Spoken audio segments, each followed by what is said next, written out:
Friends, welcome back to Sandipani educational academy. चलो, last video में हमने यहाँ तक का स्टडी किया था कि उनको जो ध्यानचंद है उनको हॉकी विज़ार्ड नाम क्यों दिया था। ये सब कुछ हमने स्टडी कर लिया है। अब जो बाकी का थोड़ा सा लेसन बाकी है वो हम स्टडी करते हैं। The residents of Vienna built a statue of Dhyan Chand with 4 hands and 4 sticks. This was done to show that no ordinary man with 2 hands and a single stick could play as well as he did। कि जो vena के जो रहने वाले उन लोगों ने ध्यानचंद का स्टेच्यू बनाया था 4 हाथ से और 4 लकड़ी से, क्योंकि वो लोग ऐसा बताना चाहते थे कि जो ऑर्डिनरी मैन, जो एक साधारण आदमी हो, वो 2 हैंड से और 1 स्टिक से इतना अच्छा खेल नहीं सकता। तो वो लोग ऐसा बताना चाहते थे, इसीलिए ऐसा स्टेच्यू बनाया था। Despite the achievements and appeals he won, Dhyanchand remained humble as ever. Even tough he was talented, he never tried to show off. He plays selflessly, and if he found that one of his teammates was in better position to score, he would immediately flick the ball to him. Hockey is a game of 11 players, not of one individual, he always said।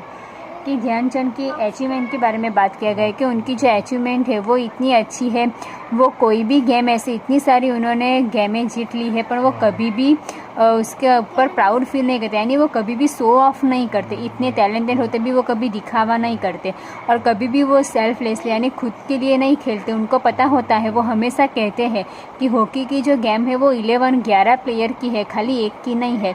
और उनको लगे कि कोई उनसे भी बेहतर position पे score कर रहा है तो वो तुरंत ही बॉल उनके पास कर देते हैं। Dhyan Chand believe in doing his best. He certainly had the will to win, but if things did not go his way, he never lost his temper on the field. He always played with excellent team spirit। Dhyan Chand है वो हमेशा अपना best देने में believe करते थे। वो हमेशा जीतते थे और उनको पता था कि कब कौन सी थिंग करनी चाहिए। वो कभी भी अपना टेम्पर फील्ड में नहीं खोते थे, यानी कभी भी ऐसा होए कि उनको गुस्सा आए या उनका टेम्पर बढ़ जाए तो वो कभी भी खेल के मैदान में ऐसा दिखाते नहीं थे। वो हमेशा एक्सेलेंट यानी समझदारी से ही हमेशा खेलते थे।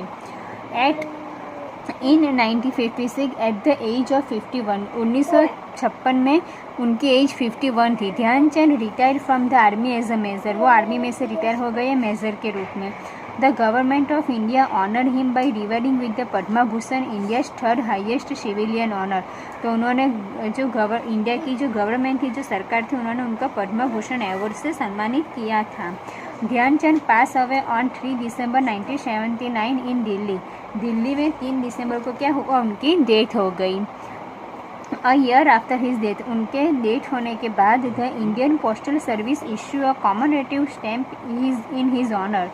The Dhyan Chand national stadium in New Delhi was also name in his honour. उनके ऑनर में, उनके सम्मान के रूप में कॉमेमोरेटिव, इसका मीनिंग होता है intend to help people remember and respect an important person और इवेंट इन द पास्ट। उसके बारे में ऑनर बनाया गया। दिल्ली में भी न्यू स्टेडियम, नेशनल स्टेडियम पे उनका ऑनर के लिए उनका सम्मानित किया गया। On August 20 every year Dhyanchand's birth anniversary is observe as the national sport day. हर साल 29 अगस्त को ध्यानचंद की जो बर्थ एनिवर्सरी होती है वो नेशनल स्पोर्ट के रूप में मनाई जाती है इन इंडिया में। On this day the president gives away sports award. जो इंडिया के जो प्रेसिडेंट होते हैं वो स्पोर्ट के अवार्ड्स देते हैं, such as the Rajiv Gandhi Khel Ratna, the Arjuna award, the Dronacharya award and the Rashtrapati Bhavan. ये सारे जो अवार्ड्स है वो स्पोर्ट्स डे के दिन जो प्रेसिडेंट होते हैं वो सबको देते हैं। इन 2002 में क्या है, Dhyan Chand award for life time achievement in sports and game was introduced by the government. It honours sports person who have contributed to sports through their performance and continue the promote sports even after their retirement. कि 2002 में जो Dhyanchand award की जो life time achievement है उसको government introduce करवाती है। और जो लोग खेलते हैं स्पोर्ट में अच्छे से परफॉर्मेंस करते हैं उनको रिटायरमेंट तक उनको प्रमोट यानी उनको इनकरेज करते हैं, उनको हौसला देते हैं। Dhyan Chand autobiography begins with the words, उन्होंने अपनी ऑटोबायोग्राफी का मीनिंग होता है खुद के बारे में लिखते हैं वो, तो उन्होंने लिखा था I am a common man and then a soldier, मैं आम इंसान हूँ और सोल्जर सैनिक हूँ। It has been my training from my very childhood to avoid the limelight का मीनिंग होता है पब्लिक अटेंशन। उन्होंने यही सीखा है कि बचपन से मैंने जो ट्रेनिंग ली है उसमें यही सीखा है कि पब्लिक अटेंशन को अवॉइड करना चाहिए, पब्लिक की अटेंशन नहीं चाहिए। I have chosen a profession where I have been thought to be a soldier and nothing beyond it, मैंने ऐसा प्रोफेशन चुना जहाँ पे मैं सैनिक बन के जी सकूँ और कुछ नहीं। But Dhyanchand was far above anyone common. He was the stuff of myths and legends. Perhaps there will be no else like him ever. पर उनके जैसा कहीं पे भी कोई मिला नहीं है। ध्यानचंद ही उनके जैसा कोई बना नहीं है। Dhyanchand Singh has won 5 Olympic gold medals, उन्होंने 5 ओलंपिक गोल्ड मेडल्स जीते हैं, ओलंपिक ब्रॉन्ज जीते हैं, गोल्ड सिल्वर ब्राउन सभी मेडल उन्होंने वर्ल्ड कप में जीते हैं। ध्यानचंद ब्रदर रूप सिंह, उनका भाई का नाम रूप सिंह, उनका बेटे का नाम अशोक कुमार, नेव्यू का नाम चंद्रशेखर एंड ग्रैंड डॉटर का नाम नेहा सिंह।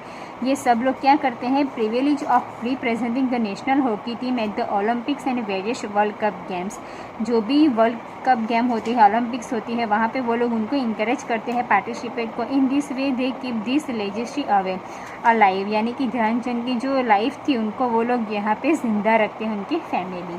तो हमने देखा कि ध्यानचंद का क्या फ्यूचर था, उन्होंने कैसे अपनी पूरी लाइफ करी, वो सब कुछ हमने देखा। इसकी जो एक्सरसाइज है वो हम नेक्स्ट वीडियो में देखेंगे।